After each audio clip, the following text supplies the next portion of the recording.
அப்பொழுது இருந்த ஜனாதிபதி மஹிந்த ராஜபக்ச அவர்கள் இந்த நாட்டினுடைய அரசராக அல்லது தெய்வமாக கருதப்பட்டார்.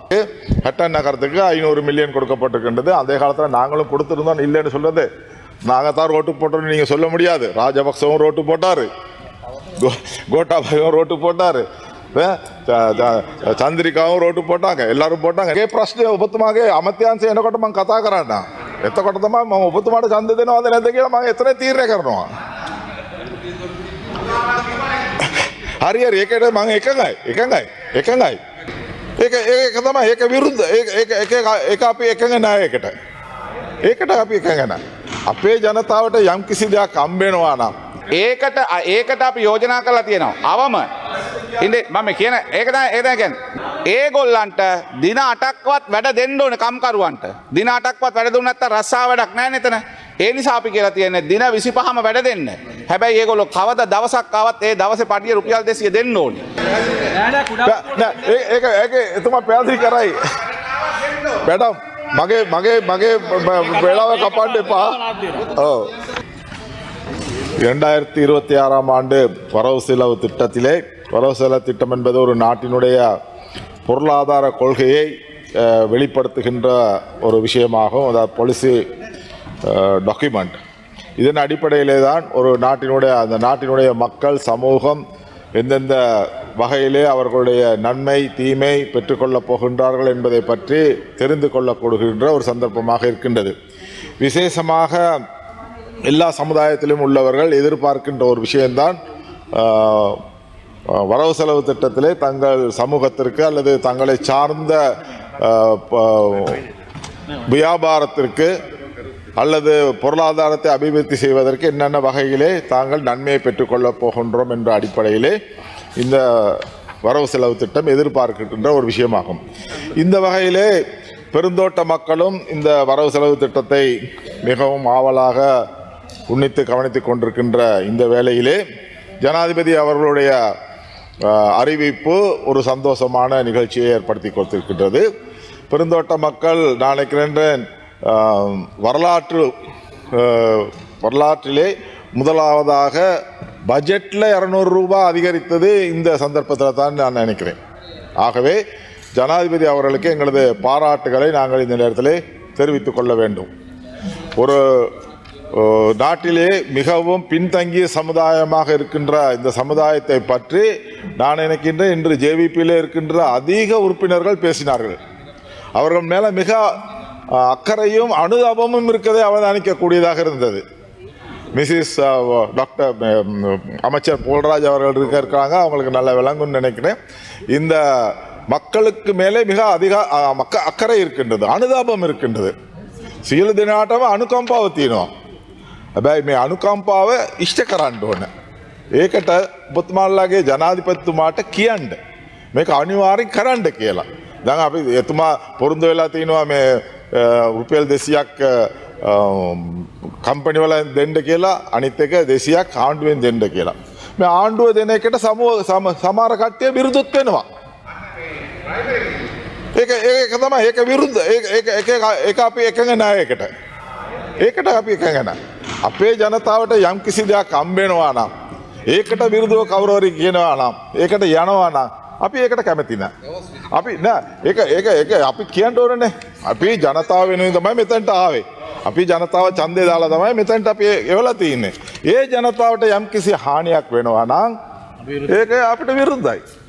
ඒක විරුද්ධයි. ඒක විරුද්ධයි. සමහරවිට ඕගොල්ලන්ට ඡන්දෙ දෙන්නත් පුළුවන්. ඒක හෙට තීරණය කරන්න ඕන. හෙට තීරණය කරන්න ඕන. නමුත් ඒක තමයි අර දවස් 25ක් පඩි බෙඩට ගියා නම් තමයි අය පඩිය කියලා කිව්වා නම් ඒක වැරදි. ඒක වැරදි. ඒකට අපි අනුමත නැහැ. අනික කුඩා මේ කුඩා වතුර. ඔව්. ඒක වල පොරොන්දු වෙන්න ඕන.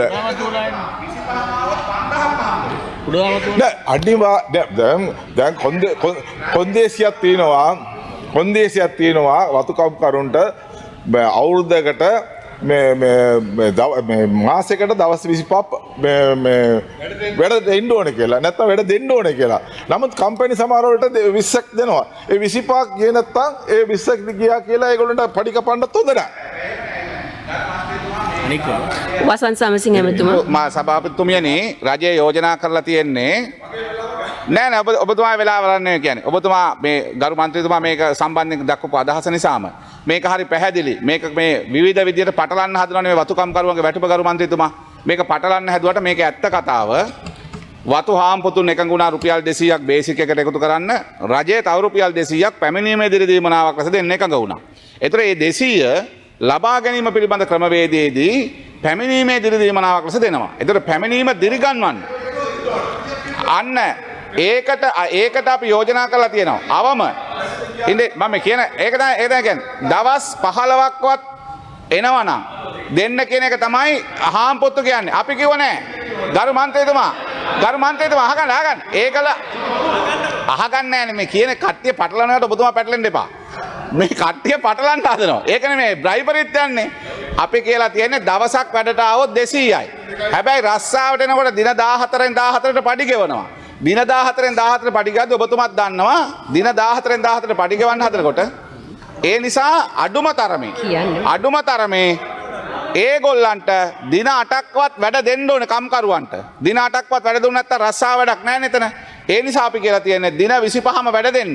හැබැයි ඒගොල්ලෝ කවදා දවසක් ආවත් ඒ දවසේ පඩිය රුපියල් 200 දෙන්න ඕනේ. ඒක තමයි අපේ කොන්දේසිය. ඔව්. කුඩා වතු කරුවන්ටත් මේක හිමි වෙන්න ඕන. ඒක එතුමා පැහැදිලි කරයි. මැඩම් මගේ වෙලාව කපන්න එපා. ඔව්. අරු මන්ත්‍රීතුමා විවාදයක් බවට පත් කරගන්න තු කතාව කරගෙන යන්න. හරි.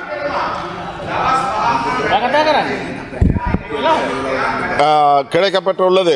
ஆகவே இந்த கட்டாயம் இவர்களுடைய சம்பளம் ஒரு நாள் வேலைக்கு வந்தாலும் கொடுக்கப்பட வேண்டும் என்பதை நான் இந்த நேரத்தில் தெரிவித்துக் கொள்கின்றேன். இதற்கு அரசாங்கம் உத்தரவாதம் கொடுக்க வேண்டும் என்பதை நாங்கள் சொல்லிக்கொள்ள விரும்புகின்றோம். இன்னொரு விஷயம் என்னவென்றால் கடந்த காலங்களிலே கடந்த கால ஆட்சியின் போது அதாவது கோவிட்டுக்கு பிறகு அதனால கோட்டாபாயாவுக்கு பிறகு இந்த நாடு 7% வருமானத்தை இழந்தது. அதாவது 7% அந்த வீதம் குறைந்திருந்தது. ஆனால் தற்போதைய அரசாங்கம் 4 வீதத்தால் அதிகரிக்கப்பட்டிருக்கின்றது. ஆகவே நல்ல விஷயங்களுக்கு நாங்கள் பாராட்டுகின்றோம். அதே போல் ஹட்டன் நகரத்துக்கு 500 மில்லியன் கொடுக்கப்பட்டிருக்கின்றது. அதே காலத்தில் நாங்களும் கொடுத்துருந்தோம், இல்லைன்னு சொல்றது நாங்கள் தான் ரோட்டு போட்டோம்னு நீங்கள் சொல்ல முடியாது. ராஜபக்சவும் ரோட்டு போட்டார், கோட்டாபாயும் ரோட்டு போட்டார், சந்திரிகாவும் ரோட்டு போட்டாங்க, எல்லாரும் போட்டாங்க, நீங்களும் போடுறீங்க, ரொம்ப நல்லது. මෙතනම පාරාදනවා අපිට කැමති එක. ඔව් මගේ ප්‍රශ්නය ඔබතුමාගේ අමාත්‍යාංශය එනකොට මම කතා කරන්න. එතකොට තමයි මම ඔබතුමාට ඡන්ද දෙනවද නැද්ද කියලා මම එතන තීරණය කරනවා. හරි ඒකට මම එකඟයි. இந்த நாட்டிலே 2 விதமான விஷயங்கள் இருக்குது. ஒன்று சோஷியல் ஜஸ்டிஸ், இன்னொன்று சோஷியல் வெல்ஃபேர். சோஷியல் ஜஸ்டிஸ் என்பது சமூக நீதி. இந்த நாட்டிலே சமூக நீதி இருக்க வேண்டும். எல்லாருக்கும் ஒரு நீதி இருக்க வேண்டும். ஏழைக்கு ஒன்று, பணக்காரனுக்கு ஒன்று, ஒரு ஜாதிக்கு ஒரு மாதிரி, ஒரு ஜாதிக்கு ஒரு மாதிரி, இப்படியெல்லாம் இருக்கக்கூடாது. எல்லாருக்கும் சமமான நீதி இருக்க வேண்டும். அது சிங்களவர்களாக இருந்தாலும் சரி, தமிழர்களாக இருந்தாலும் சரி, முஸ்லிம்களாக இருந்தாலும் சரி, கிறிஸ்தவர்களாக இருந்தாலும் சரி, எல்லாருக்கும் ஒரே சமூக நீதி இருக்க வேண்டும் என்று நான் எதிர்பார்க்கின்றோம். அதே போல சோஷியல் வெல்ஃபேர், அதே போல சமூக நலன். அந்த தாழ்த்தப்பட்ட மக்களுக்கு ஏழை பணக்காரன் என்ற வித்தியாசம் இல்லாமல் அவர்களுக்கு எல்லா அந்த சலுகைகள் போய் சேர்வதற்கான வசதி வாய்ப்புகள் செய்யப்பட்டு கொடுக்கப்பட வேண்டும் என்பதை நாங்கள் ஏற்படுத்தப்பட வேண்டும். அதாவது இந்த நாட்டினுடைய வறுமையை குறைக்க வேண்டும், பொருளாதாரத்தை அபிவிருத்தி செய்வதற்கு உற்பத்தி அதிகரிக்க வேண்டும். நாங்கள் எந்த நாளும் இந்த நாட்டில் எதிர்பார்ப்பது வெளிநாடுகளிலே இறக்குமதி செய்து மக்களை சந்தோஷப்படுத்துவது அல்ல. உள்ளூரிலே உற்பத்தி செய்து இந்த நாட்டினுடைய உற்பத்தியை பெருக்கி வருமானத்தை பெருக்கி எங்களுடைய செலவுகளை குறைத்து அதன் மூலமாக நல்ல விஷயங்களை செய்வதற்கான நடவடிக்கை எடுக்க வேண்டும் என்பது என்னுடைய கருத்தாக இருக்கின்றது. அதே போல இந்த நாடு நீங்கள் இப்போ சொல்றீங்க அழகான நாடு, வளமான நாடு, சுபிட்சமான நாடு. சந்தோஷம். இதெல்லாம் செய்வதற்கு இந்த நாட்டினுடைய, அதாவது இலங்கை உலகத்திலே ஒரு மிக முக்கியமான நாடு, ஒரு ஒரு தீவாக இருந்த பொழுதிலும் இதில் எல்லா வளமும் இருக்கின்றது. என்ன வளம் இல்லை இந்த நாட்டிலே? ஏன் கையை ஏங்குகிறாய் வெளிநாட்டிலே? நம்ம நாட்டில் உள்ள விஷயங்களை வைத்துக்கொண்டு நாம் நிறைய அபிவிருத்தி செய்யலாம். டூரிசத்துக்கு 1 நம்பர் நாடு இந்த இலங்கை நாடு. ஆகவே அதை அபிவிருத்தி செய்வதற்கான நடவடிக்கை நான் நினைக்கிறேன் இந்த அரசாங்கம் எடுக்கின்றது. இன்றைக்கி டூரிசம் மூலமாகத்தான் அதிகமான வருமானத்தை ஈட்டிக் கொண்டு வருகின்றது. அதற்கு பக்கபலமாக இன்றைக்கு இந்தியா இருக்கின்றது.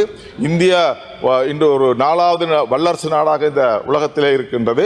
எங்களுடைய பக்கத்து நாடாக இருக்கின்றது. எங்களுக்கு ஆபத்து அவசரத்துக்கு உதவி செய்கின்ற ஒரு நாடாக இருக்கின்றது.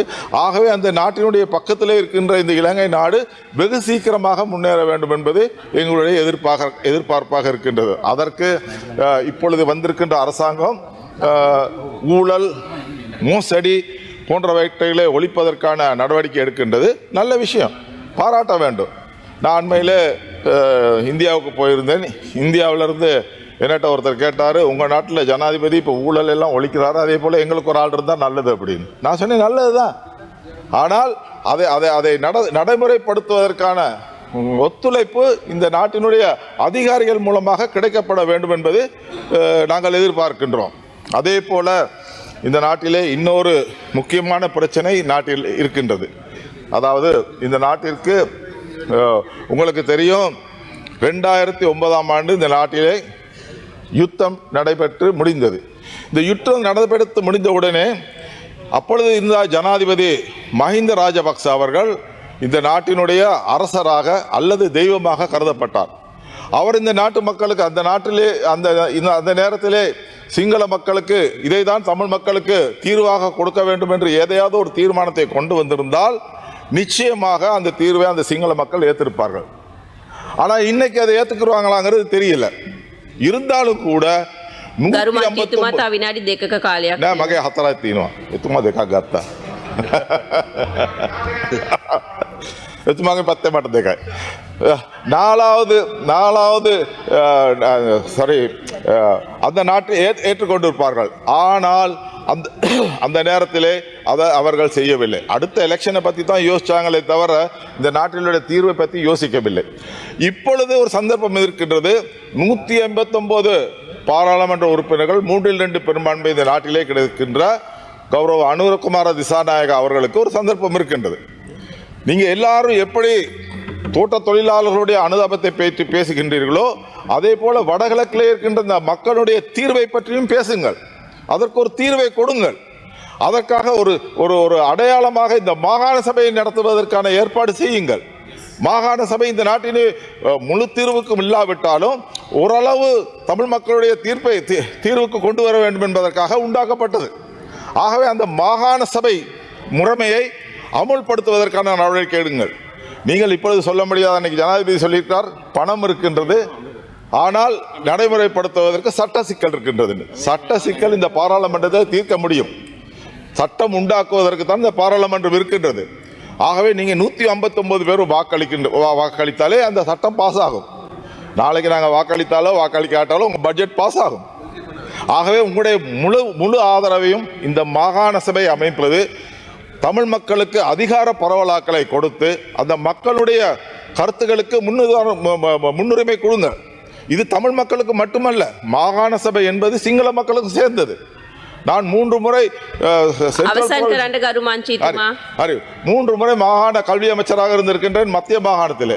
அங்கு செய்யாத வேலை கூட எங்களை பாராளுமன்றத்திற்கு செய்ய முடியவில்லை. ஆகவே மாகாண சபை என்பது மக்களுடைய பிரச்சனைகளை தீர்ப்பதற்கு, பரவலாக்குவதற்கு ஒரு முக்கிய கருதுகோளாக இருக்கின்றது. ஆகவே அதை நீங்கள் செய்ய வேண்டும் என்று கேட்டு என்னுடைய பேச்சை நிறைவு செய்கின்றேன். நன்றி. செய்திகளை உடனுக்குடன் தெரிந்து கொள்ள உடனே சப்ஸ்கிரைப் பண்ணுங்க.